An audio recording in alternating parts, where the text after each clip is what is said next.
从乡下小木匠逆袭成为世界闻名的大画家，齐白石有着不同寻常的传奇人生。他画了中国最贵的画《山水12调频》，拍出了9个多亿。他的画色彩艳丽，个性鲜明，体现出一派天然之趣。他的虾仿佛在游动，横行的螃蟹、青蛙和蝌蚪等活灵活现，意境醇厚。他认为作画妙在似与不似之间，太似为媚俗，不似为欺世。齐白石终成一代名家，就是这个普通的江南小山村，走出了一个世界闻名的艺术家，为大器晚成的齐白石点赞。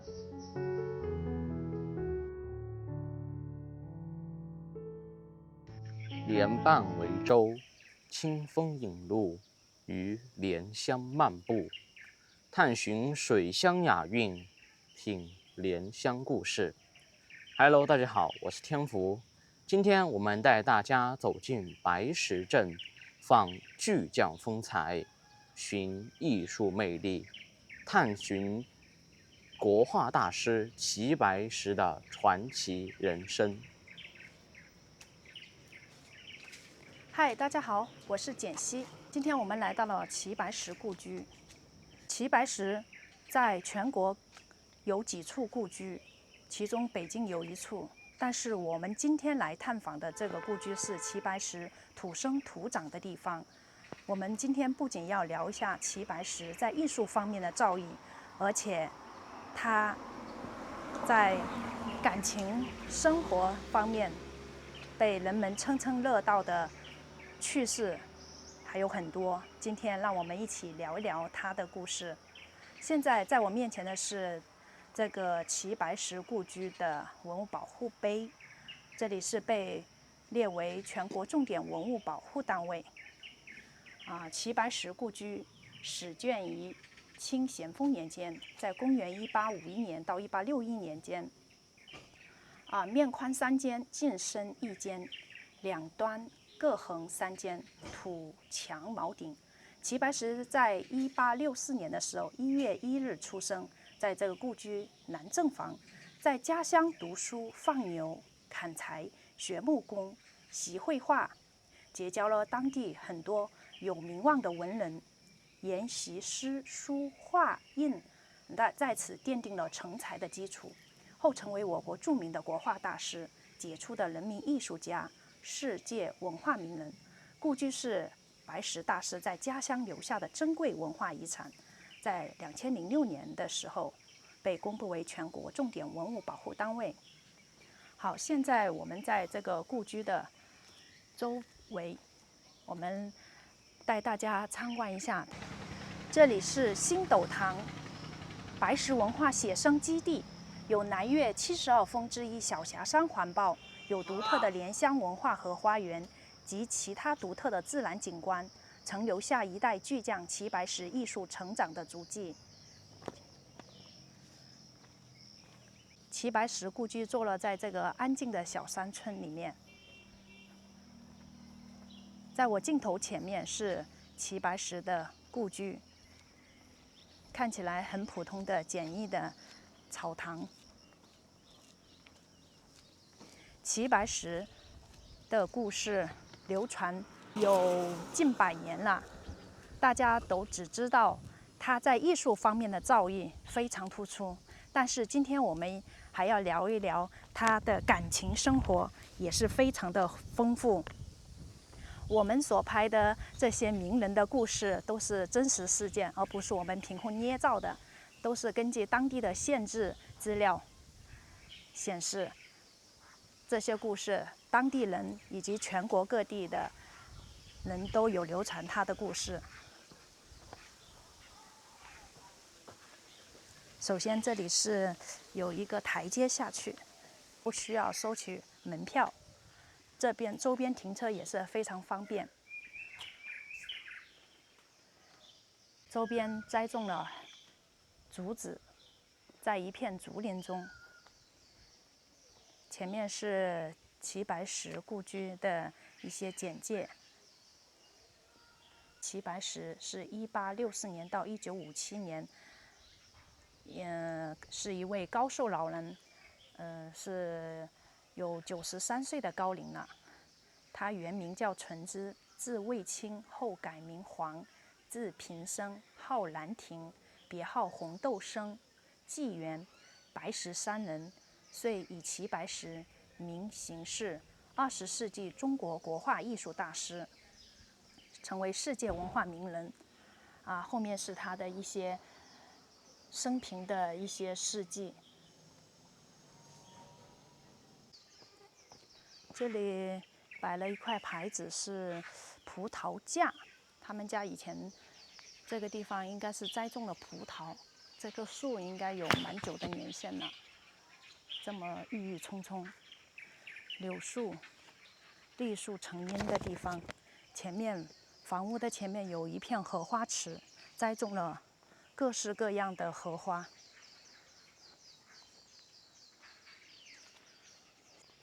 这是他们的正堂屋，上面有一些介绍。正堂屋是接待客人、举行祭祀和婚丧喜庆活动的一个场所。他们生活在这个家庭里面，有祖孙3代5个人。齐白石离开这个故居的时候，家庭成员已经有17个人了。到了齐白石从雕花匠改做画匠，这里变成了齐白石的画室。这张桌子有可能是当年齐白石做画匠使用的时候用的桌子。下面这里有齐白石在故居生活的年表。3岁的时候，他的祖父用火钳画灰写字，教他识字。在7岁的时候，入枫林亭，外祖父周雨落的学馆读书。同年秋就辍学了，回家放牛砍柴，休闲习书描画至11岁了。后面在1874年的时候，父母为他娶妻陈春金为童养媳，从师齐先佑、齐长林学木工，后来拜周之美学木雕，学艺出师。同年与陈春金圆房。他主要是临摹芥子园画谱，定成16本，并依画谱改进雕花手艺。乡人欲称他为知师傅，因为他以前的原名叫纯之，所以别人称他为知师傅。他拜了民间画师萧香和为师，又得文绍可画师指点学画人像，所以在他37岁之前都是到处拜师学艺，所以他的技术技艺才会得到长进。那么37岁之后，他就从这里迁出故居，新居在湄公祠。好，齐白石世系简表，这是他们家的族谱。他们的祖先叫齐天义，湘潭小峡封千杏子屋新斗堂始祖。我近距离的给大家看一下他们后世这些子孙后代的一些人的名字。整个房那个墙都是很普通的这种黄泥巴。这边有4幅齐白石的画，这是螃蟹、青蛙科的然后小老鼠上灯台，然后这是最著名的就是这个虾，这个虾活灵活现。只不过这些都是它的复制品。看一下啊，哪怕是复制的都这么的精美。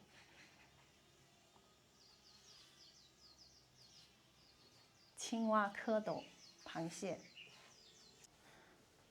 这个卧室是齐白石与他的原配夫人陈春金的卧室。同治元年，也就是公元1862年12月，同治13年嫁入其家为童养媳。光绪年7年，辛亥1881年19岁，齐白石与其圆房。那么在公元1883年，他妻子就怀孕了，9月生长女，取名菊如。89年生长子梁元，1894年生次子梁甫，1898年生次女阿梅，1902年生三子梁坤。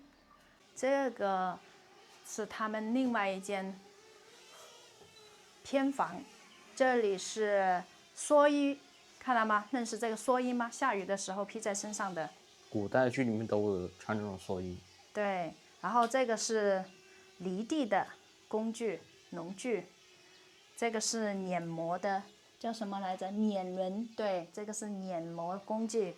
以前要碾一些粗粮，比如是稻谷、麦子啊之类的一些粗粮，用这个碾压，磨成粉，对吧？对，磨成粉。然后这个就是酒缸。酒缸，对。好，我们看一下这个墙上有一面介绍牌，前言齐白石介绍齐白石的故居的所在地。元旦出生于这个新斗堂，后面在1917年的时候定居北京。现在这里就是土墙茅顶屋了。这里的辅助陈列室呢，主要是展示齐白石在家乡时研习书画印部分事迹和他从木匠到艺术巨匠的成才之路，宣扬齐白石的治学精神和崇高品德，弘扬白石文化，促进社会主义文化大发展繁荣。国画大师，这里是齐白石成才之路，酷爱艺术，对诗书绘画雕刻执着的追求。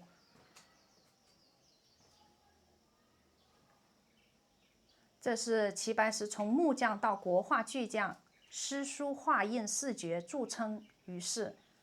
那么他是怎样一步一步的登上艺术高峰？其成功在于勤奋好学、环境造就、师友扶持、领袖关怀。就是一个人的成功要达到天时地利人和，方能够成功，这是缺一不可的。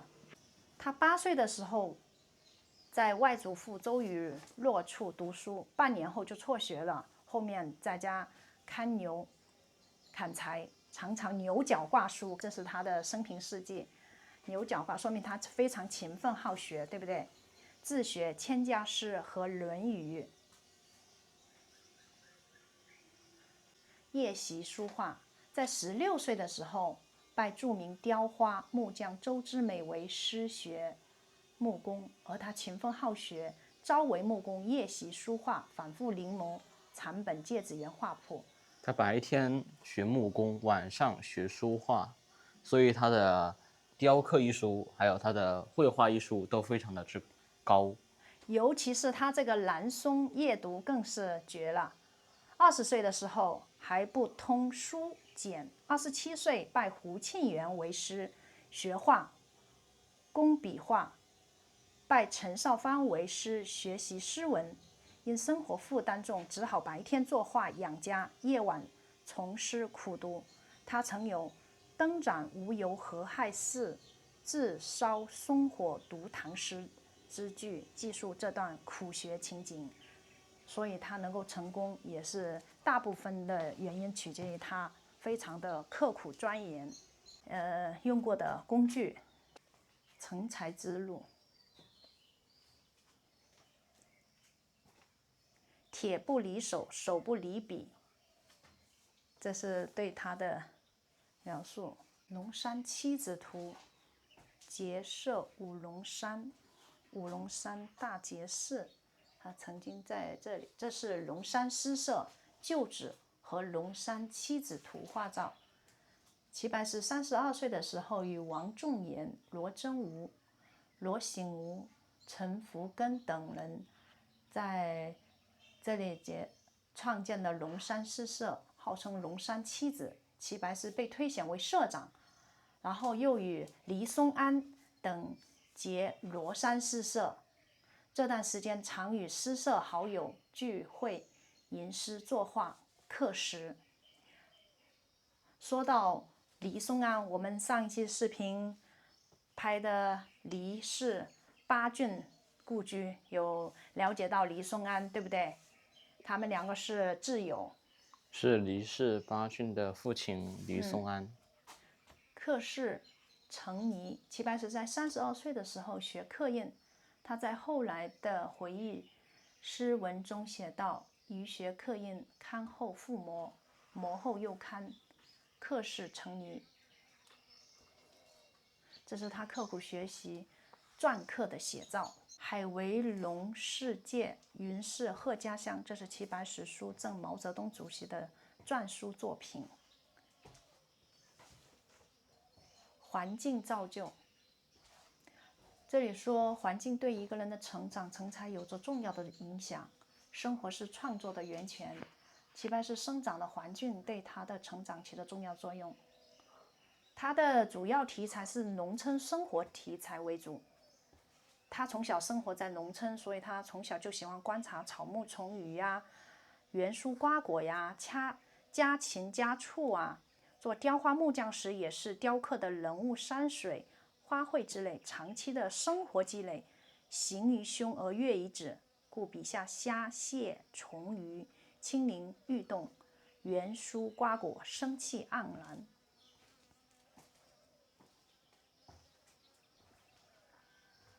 这里的主要是介绍他的一些成才之路的受湖湘文化的熏陶。王凯运受湖湘文化的影响，近代湘潭人才辈出。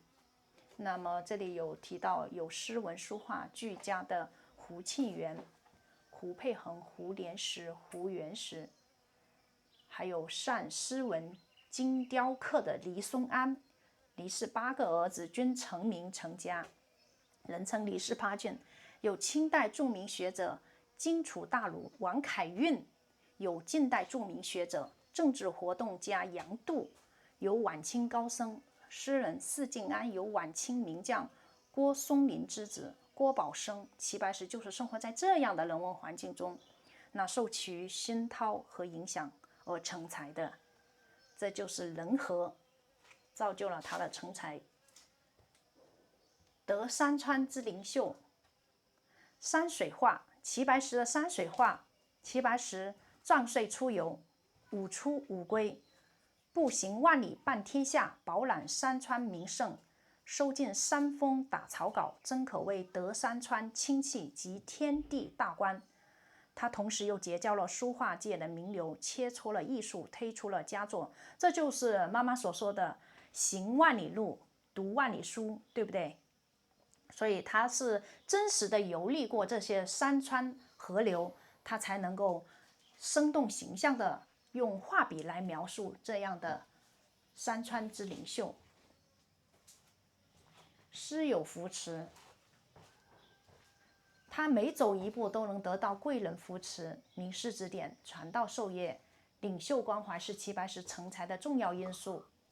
所以他的情商应该会是很高，能够结交这么多的朋友帮助他。他在15岁的时候，齐白石就拜当地著名雕花木匠周之美为师，师傅呢悉心指教，经岁年后，他就得师传道，且有创新，那从此闻名乡里。湘潭名士胡庆元，这是齐白石给庆元夫子画的像，因为他拜师学画工笔，从此结束了木工生活，由雕花木匠转为民间画师，弃府从艺，卖画为生。这是齐白石刻画后送给老师胡庆元的砚池。清代著名学者王凯运都是响当当的人物啊。齐白石36岁的时候，拜清代著名学者王凯运为师学习古典文学，从此由民间画师向文人画师转变。此后结识了郭宝生、夏武夷、樊山、谭延闿、杨度等，得其栽培与熏陶。这是王凯运的画像。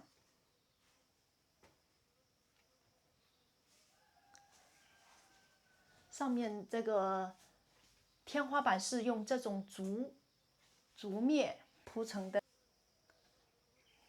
这里应该是做了简单的修缮。现在我们看到的是一些做木匠的一些工具，这是斧头啊，细木匠工具、雕刻工具。对了，因为他以前是雕刻师，所以这些精细的工具缺一不可。有些东西我小时候也见过。那边是精雕细琢的工具，这边是粗木匠工具。粗木匠，对，这是先做一个大致的一个结构，对吧？在雕刻的时候，粗木匠工具。这是刨子。以前他是这里十里八乡的木匠啊。以前我们不是去拍过隐士宗祠吗？隐士宗祠里面的一些造型里面的雕花设计全出自于齐白石之手，那是他的挂斧之作。我们在之前隐士宗祠的那期视频里有讲到齐白石。他的父亲是正公号以德，道光19年，也就是己亥1839年12月出生，没于民国15年丙寅1926年7月初，享年88岁。母亲姓周，道光25年己巳1845年9月初8日出生，咸丰11年公元1861年17岁与其世正结婚，没于民国15年，也就是1926年3月20日，享年82岁。他父母都是高寿老人。这个是他父母的画像，大家看不看得清楚？这是晚年拍的。齐白石和他的父亲长得比较像。那肯定啊，为什么叫有其父必有其子啊？从这边看一下，这个是什么？麻将。这个是以前做什么用途的，知道吗？你看上面这个古代的这种工艺还是比较精细啊，比较精美。这个是什么？你认识这个是做什么用途的吗？这个是小孩子做的，是吧？家椅其实就是小朋友还不会走路的时候，把它放在这个上面，不让它乱动。好，这里呢也是小孩子的，让他站在这里叫坐篮。这是当时因为齐白石他们家有几兄妹嘛，所以他父母那个时候可能农村人，他要忙农活，又要照顾孩子，为了保证孩子的安全，所以他们就做了这种木质的安全座椅啊，给他们带小孩用的这些玩具工具。这个是纺织的，叫纺车。女主人放首饰的梳妆箱。好，看上去像是他们以前吃饭的地方，对不对？是的，这里写了。这是南横堂屋，吃饭屋。这里是齐白石一家人吃饭的地方，同时也做加工稻谷的堆屋。以前收完稻谷，他们没有哪里放，肯定就是堆放在旁边。这种灶我们小时候都用过。这个是锅。这是什么？这个是不知道做什么用途的。然后这是水缸啊、水桶啊、水瓢。水瓢啊，还有饭砧啊，还有利器啊，现在妈妈用的都是塑料的篓子，以前用的都是这种竹子的。洗菜用的对吧？对，洗菜用的。9天司命牌，下界保平安。这个就是厨房的一些祭祀的，都会在灶台这里会贴一张，对，贴一张那个符啊，来保平安。这是每个地方有每个地方的习俗。这里是他祖父祖母的卧室。他祖父万秉公嘉庆13年戊辰1808年11月出生，号宋娇，大牌坊第10，人称其10爷。末于同治13年，也就是甲戌1874年端阳节，享年67岁。祖母姓马，人称其10娘。道光11年辛卯1831年嫁到其家来。那嘉庆18年，也就是癸酉1813年12月出生，末于光绪27年辛丑1901年12月19日，享年89岁，都是属于高寿老人。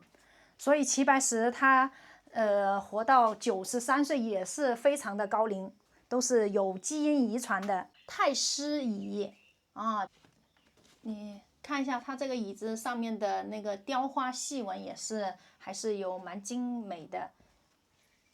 这是踏凳，以前起床的时候直接踩到这个地方。这种床睡上去很安全，尤其小朋友他不会摔滚下来。像你们小时候睡在那种席梦思床上，一不小心就摔到地上去了。但是这种就是非常保护性非常好，很实用的衣柜。这里是脚盆哦，洗脚的，然后陶盆，这个不知道是做什么用途的。下面我们发现一个地方有趣，这叫什么来着？鸡窝。你看一下，我们平时见过的鸡窝是摆在外面的，对不对？那种竹编的那种笼子，但是他们家的鸡窝非常有意思，设在地底下，然后上面是一块木板来覆盖。这种鸡笼我不知道大家有没有见过，反正觉得很特别有意思。